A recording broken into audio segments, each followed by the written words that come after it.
Бәріңізге сәлем, сіздермен бірге керек болар арнасы. Видео басылмай жатып, арнаға жазылып, лүпіл баса кетіңіздер. Бұл бізге келесі видеоны тезірек шығаруға үлкен үлесін қоспақ.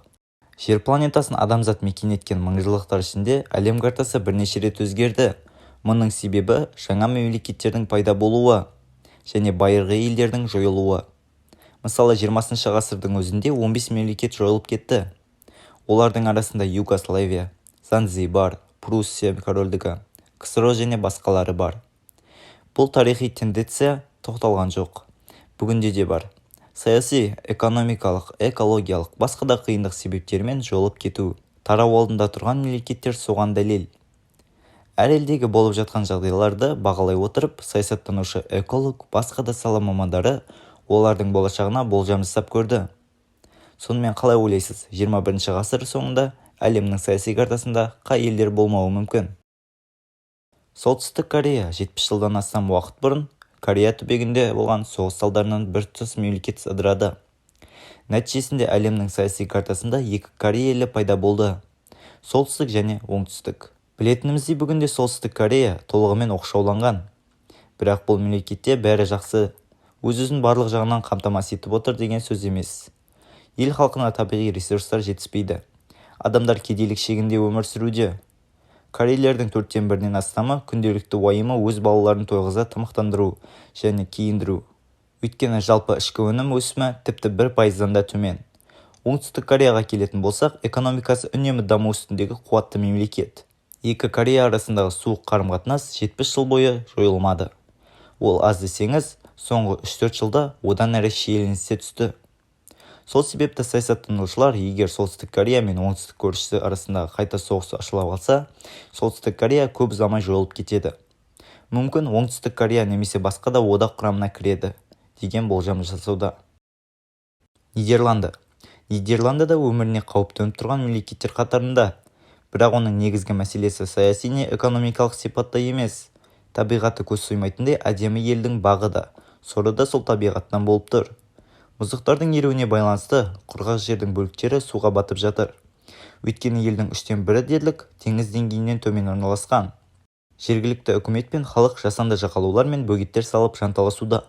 Алайда табиғи апатпен күрес жүргізу оңай емес. Мұнда адамның қауқары көпке бара бермес. Сондықтан Нидерланды халқы өз жерінің әлі бірнеше ғасыр бойы гүлденіп тұратынына аса сенімді емес. Мальдив аралдары. Табиғи қауіп төніп тұрған тағы бір аймақ. Көпке арман болған Мальдив аралдары, мамандардың есебінше 2100 жылдарға қарай бұл аралдар болмауы мүмкін. Сондықтан ел билігі қазірден-ақ жер сатып алып, халқын сонда көшірумен қамын жасауда. ақш. Таңғаларлық ақпарат десе де, жақын арада жойылып кету қаупі ақш-қа да төніп тұр. Оған себеп ел құрамына кіретін штаттардың басым көпшілігінің өзін-өзі тәуелсіз басқаруы. Олардың әрқайсысының өз атқарушы билік органдары, конституциясы, өз заңы бар. Осыған байланысты бірқатар штаттар ондаған жылдардан бері тәуелсіздік талап етіп дабыл қағуда. Әсіресе Техас, Аляска, Жаңа Орлеан және Луизиана штаттары. Саясатшылар жақын жылдары барлық штаттар егемендікке ие болып, әрқайсысы саяси картаға жаңа мемлекет ретінде жаңа атаумен енуі мүмкін екенін жоққа шығарған жоқ. Қытай барлық жағынан дамыған, атағы дүркіреп тұрған алпауыт ел жойылып кетудің аз алдында тұр дегенге сену қиын. Әйтсе де бұндай болжам жасауға негізде жоқ емес. Мәселе суда, яғни миллиардтаған халыққа тұтынатын ауыз судың жетіспеушілігі.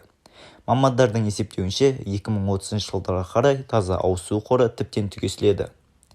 Мемлекет табиғи су қорын тазартып, таза ауыз су алу жұмысына жыл сайын үлкен көлемдегі қаржы бөліп келеді.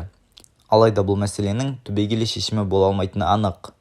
Бұдан бөлек ел қауіпсіздігіне нұқсан келтіретін тағы бір қатар проблемалар бар. Солардың бірі Тайвань мен Гонконгпен саяси қатынастағы шиеленістер. Елдер арасындағы дүрдараздық уақыт өткен сайын өршуде. Осындай себептер Қытайдың да болашағын бұлыңғыр етіп тұр. Гаити, кедейлік, жер сілкінісі, құйынды дауыл, цунами, соғыс, эпидемия, этникалық қақтығыс. Мұның бәрі елді өсіретін емес, өшіретін жағдайлар. Ал Гаитидің басында бірінен соң бірі орын алуда. Осыған қарап, жақын арада бұл елдің басына қара бұлт үйірілетін болжау қиын емес. Оңтүстік Судан тәуелсіз ел ретінде 2011 жылы ғана тіркелген жас мемлекет. Одан көп ұзамай қайта айырылуы әбден ықтимал. Бұлай жорамал жасауға елдегі бірнеше 10 жылдықтан бері оты өшпей келген азаматтық соғыс себеп. Палестина бүгінде тәуелсіздігін алып, шекарасын бекіткен ел болса да, Палестина жерін әлі де өз меншігі санайтындар баршылық. Олардың қатарында Израиль бар. Израильдің экономикалық және әскери қуатының қаншалықты екенін ескермеуге болмас. Әрекетке көшсе, Палестинаның арасында өз құрамына қосып алатын әлеуеті бар. Ирак соғыс пен қақтығыстың қайнаған ортасы болып тұрған Ирактың да болашағы бұрынғыр.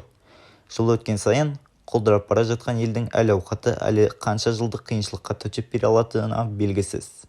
Ішінара іріткі салушылар табынып, өзі үшін бөлшектеніп бара жатқаны тағы бар. Осының бәрін есепке алған саясаттанушылар бұл елдің де ғұмыры ұзаққа бармайтынын айтуда. Әлбетте, жыл не ғасыр соңы былай тұрсын, бір сәттен кейін не болатынын анық айту мүмкін емес. Алайда жағдайда жан-жақты жеті көз салып дұрыс жасалған болжамдардың да болжамай келген кезі аз емес. Анығын келешек көрсетер. Достар, осымен видеомыз аяқталды. Видео ұнаған болса лайк басып арнаға тіркелейік. Келесі кездескенше сау болыңыздар.